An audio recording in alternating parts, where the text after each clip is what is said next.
So hari ni cikgu nak masuk sikit tentang sebenarnya benda-benda ni kamu dah buat dalam database.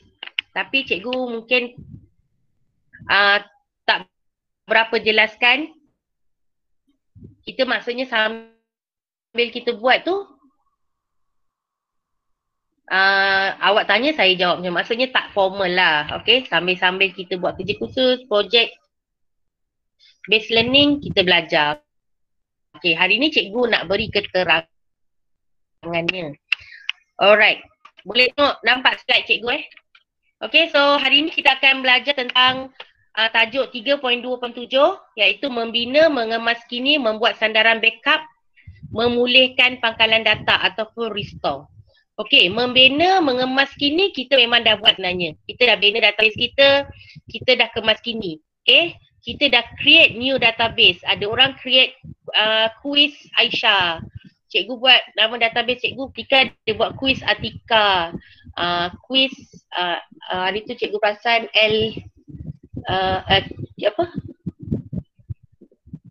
SS Sihui quiz Sihui SF macam tu lah.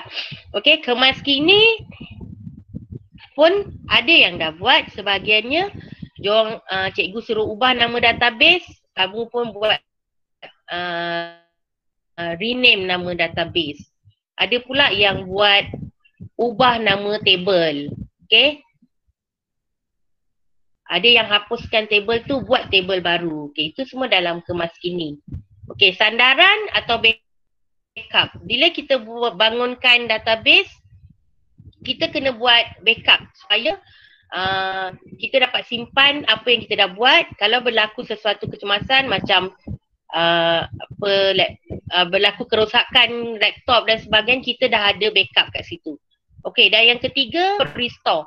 Selepas kita backup, kita dah ada file tu, kita boleh restore balik. Maksudnya bila berlaku kerosakan, kita boleh dapatkan semula file backup tersebut. Dan kita boleh restore, install semula file tersebut. Okay, itu sedikit keterangan lah.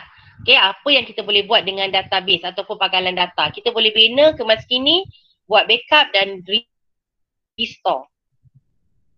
Okay, kita tengok pada membina pangkalan data. Cikgu pasti semua orang dah tahu. Setiap hari kalau awak nak buat, awak punya kerja khusus, awak akan lancarkan web server, Apache dan MySQL. Okay. Caranya, cikgu selalu cakap pergi dekat start, cari XAMPP control panel. Okay.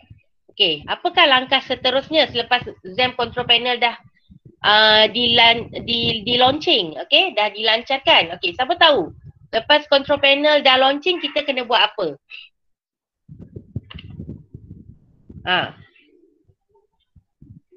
Selalu cikgu suruh tekan button apa kat situ?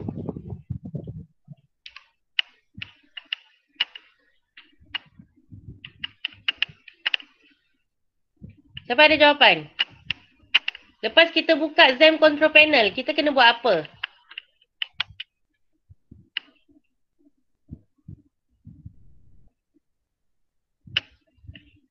Tak ada yang tahu? Start Apache dengan MySQL. Dah lupa? Ni kan? Okay, kita kena start Apache dengan MySQL. Okay, betul So, ingat lagi lah maksudnya. Okay, betul-betul. Okay, ni Okay, ini adalah XAMPP control panel. So, kita kena dekat modul Apache MySQL tu, action tu kita kena startkan dia. Okay, dua-dua tu mesti start dan modul tu mesti jadi warna hijau. Okay, barulah kita boleh create database. Okay, macam mana kita nak connectkan dengan database kita? Sama ada kita tekan pada admin yang berada dalam MySQL ataupun kita type PHP admin kan, my PHP admin. So nanti kita akan dapat localhost my PHP admin lah, kita dapat macam ni. Kalau awak punya dah get ready, dah ada, kita terus automatic kan, kita type localhost / nama database kita. Okay, itu.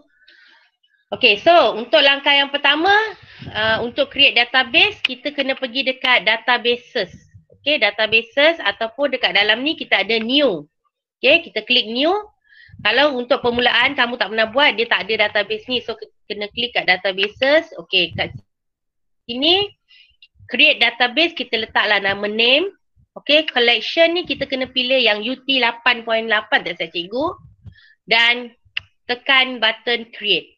Okay, barulah kamu akan dapat database baru yang kamu jana atau bina. So inilah langkah-langkah membina database. Okay, klik database.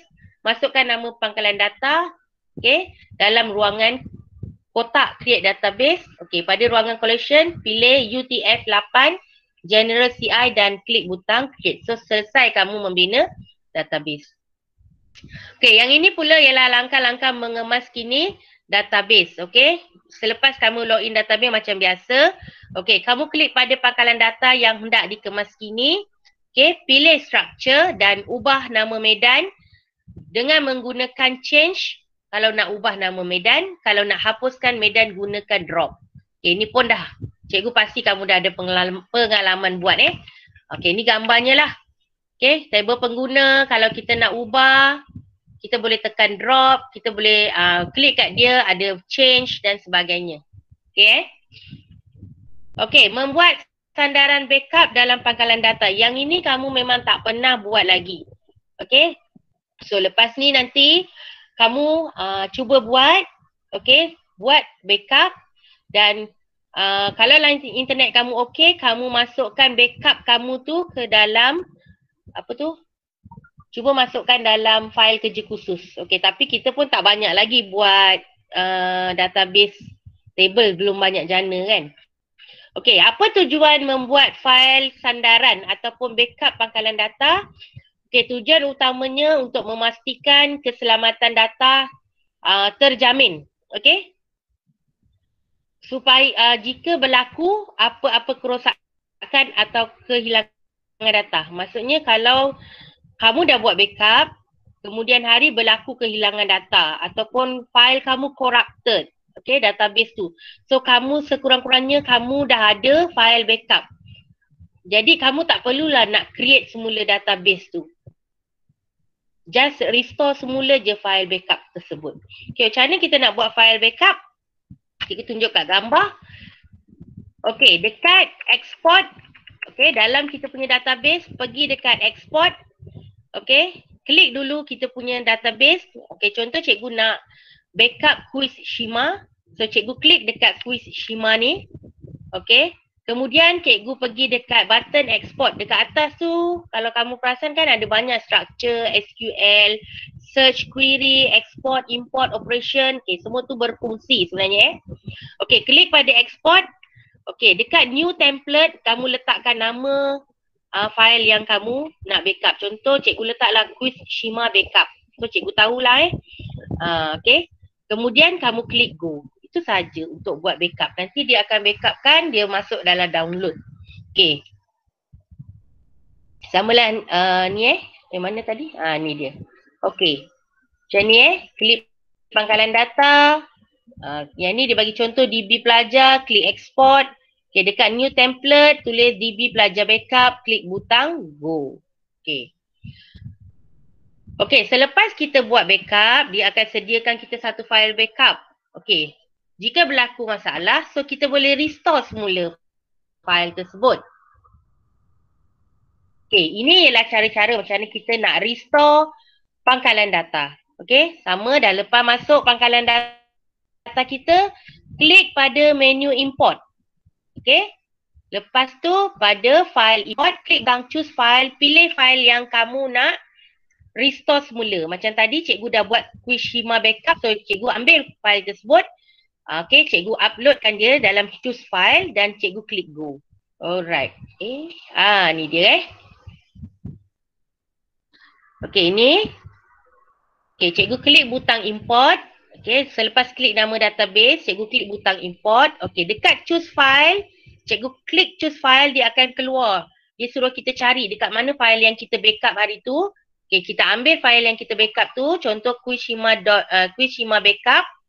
Okay, kemudian tekan go. Dekat bawah ni ada go Okay, itu saja untuk backup.